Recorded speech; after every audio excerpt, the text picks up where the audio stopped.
Dalam rangka program TMMD ke-111, Kodim 0718 Pati, Desa Srikaton menjadi salah satu tempat sasaran non-fisik kegiatan sosialisasi sertifikasi tanah dari Badan Pertanahan Nasional Kabupaten Pati. Pemerintah desa setempat turut mendukung berbagai program TMMD yang diselenggarakan.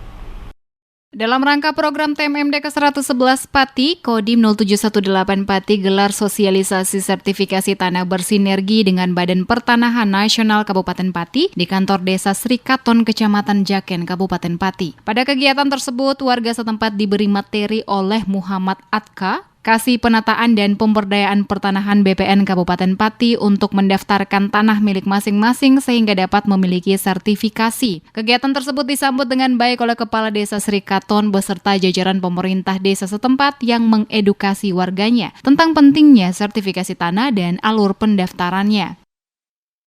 Tadi di sini ada acara penyuluhan PTSL dari BPN Kabupaten Pati. Saya sangat mendukung atas ada kegiatan TMMD di Desa Taman Sari.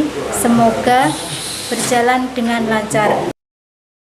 Supriyati mengatakan dirinya beserta pemerintah desa setempat turut mendukung berbagai kegiatan dalam program TMMD ke-111 Kodim 0718 Pati yang dinilai sangat bermanfaat untuk warga.